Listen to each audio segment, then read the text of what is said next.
할렐루야. 요한복음에 폭삭 빠졌다에 참여하신 여러분을 진심으로 환영하고 축복합니다. 이 시간 예수님을 더 깊이 알고 예수님의 마음을 더 가까이 느끼는 은혜의 시간 되기를 소망합니다. 여러분, 인생이 내 마음대로 되지 않았던 순간 있으십니까? 갑작스러운 일이 터지고 계획이 틀어지고 마음은 원하는데 몸은 따라주지 않을 때요. 그때가 바로 삶의 포도주가 떨어진 순간입니다. 그렇다면 이 문제를 어떻게 해결해야 됩니까? 오늘 말씀은 우리에게 말합니다.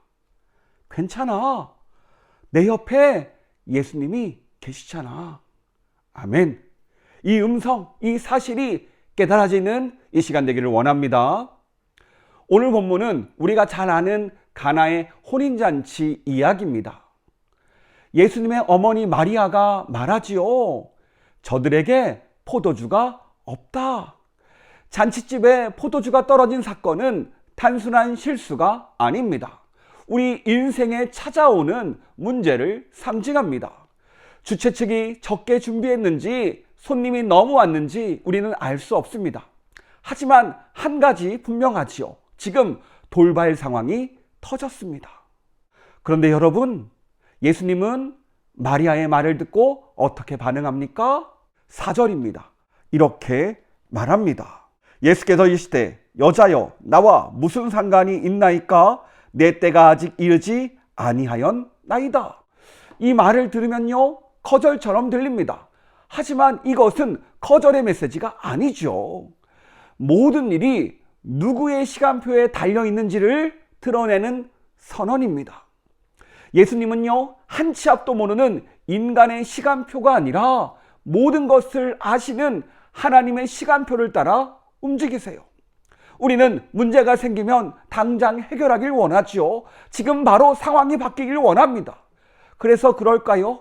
오늘 본문을 묵상하는데 예수님의 대답이 마치 거절처럼 느껴집니다. 상처로 다가와요.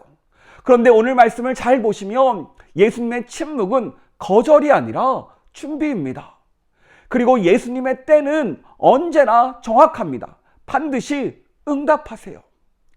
분명히 앞에서 지금은 예수님의 때가 아니라고 말하셨지요.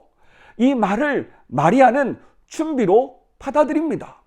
지금 당장은 아니어도 예수님은 반드시 일하실 것이다. 그때가 있을 것이다. 그래서 하인들에게 5절에서 이렇게 말합니다.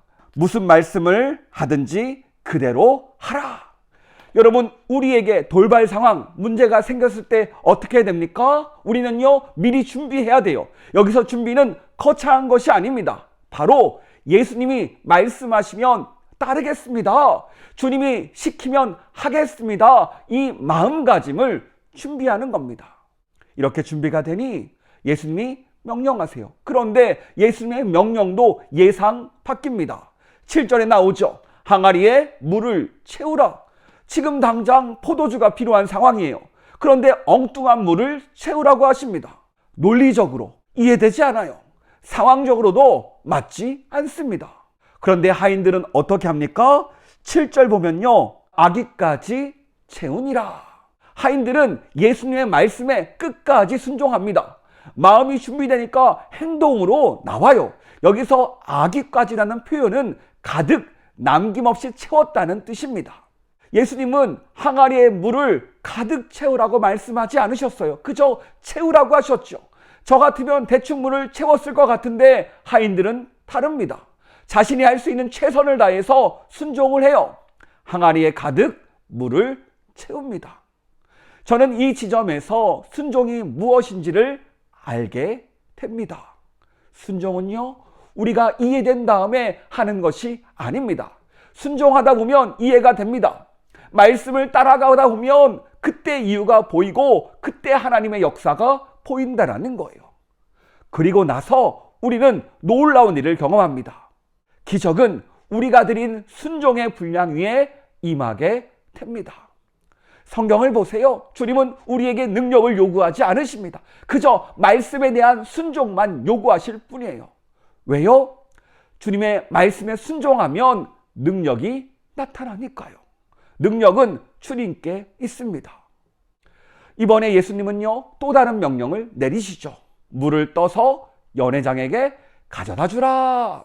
여러분, 이게 말이 됩니까? 이해가 됩니까? 물입니다. 그런데 하인들은 순종합니다. 예수님의 말씀에 순종했더니 어떤 일이 벌어집니까? 기적이 일어납니다. 물이 포도주로 변해요. 이 기적, 연회장은 모릅니다. 신랑도 모릅니다. 그러나 이 기적을 아는 사람이 있지요. 9절에 물 떠온 하인들은 알더라. 그렇습니다. 하나님의 역사는 말씀대로 움직인 사람에게 먼저 보입니다. 순종하는 사람에게는 보이는 거예요. 오늘 말씀은 예수님이 어떤 분인지 알려줍니다. 예수님은 단지 우리의 부족함만을 채우시는 분이 아니에요. 예수님은 단지 우리의 문제만 해결하시는 분이 아닙니다. 우리의 삶을 완전히 바꾸시는 분이 우리 예수님이라는 거예요. 마치 물이 포도주가 된 것처럼요. 기적에 사용된 6개의 돌 항아리는 원래 정결 예식, 손 씻는 용도였습니다. 그런데 예수님은 이 항아리의 용도를 완전히 바꾸죠. 가치가 변합니다. 귀한 것으로, 물이 포도주로 변합니다. 이렇게 예수님은 예상하지 못한 방법으로, 상상하지 못한 방법으로 일하세요. 이 놀라운 기적을 경험한 요한은 이렇게 말합니다. 11절입니다. 예수께서 이 첫 표적을 갈릴리 가나에서 행하여 그의 영광을 나타내심에 제자들이 그를 믿으니라. 여러분, 이것은 단순한 기적이 아닙니다. 표적이라고 하지요. 예수님이 누구신지를 가리키는 사인입니다. 그렇다면 포도주 기적을 통해서 우리가 알게 된 예수님은 누구십니까? 바로 우리의 문제를 해결하는 분일 뿐만 아니라 장차 십자가에서 자신의 피로 우리를 살려내실 참 포도주이십니다. 이것을 믿고 경험하는 우리가 되기를 축복합니다. 오늘 말씀을 정리합니다. 예수님은 어떤 분이십니까? 예수님은 부족함을 채우시는 분일 뿐만 아니라 우리의 인생을 완전히 새롭게 바꾸시는 분이십니다. 포도주가 떨어진 위기를 더 좋은 포도주로 바꾸신 것처럼, 부족함을 풍성함으로 바꾸신 것처럼 우리의 물 같은 인생을 포도주 같은 인생으로 바꾸시는 분이 바로 우리 예수님이십니다. 이런 예수님을 더 의지하는 우리가 되기를 원합니다. 두 번째, 주님이 나에게 주시는 말씀은 무엇입니까? 어떤 말씀의 은혜를 받으셨나요? 저는 오늘 이 말씀이 마음에 남습니다. 2장 5절이죠. 무슨 말씀을 하든지 그대로 하라. 하인들은요, 이유를 몰랐습니다. 이해되지 않았어요. 그래도 순종합니다. 그냥 대충 적당히 순종한 것이 아니라 최선을 다해서 끝까지 순종을 합니다. 아기까지 채우니라. 마찬가지입니다. 맡겨진 자리에서 내가 할 수 있는 최선을 다합시다. 말씀 붙잡고 예수님께 하듯 순종하기를 원합니다. 그럴 때 우리의 순종을 통해서 물이 포도주로 변하는 기적을 경험하게 될 줄 믿습니다. 세 번째, 그렇다면 오늘 무엇을 실천하겠습니까? 작심삼일이라는 말이 있죠. 요한복음에 폭삭 빠지는 것을 포기하지 않겠습니다. 말씀 읽고 설교 듣고 기도하겠습니다. 이 결단이 함께하길 원합니다.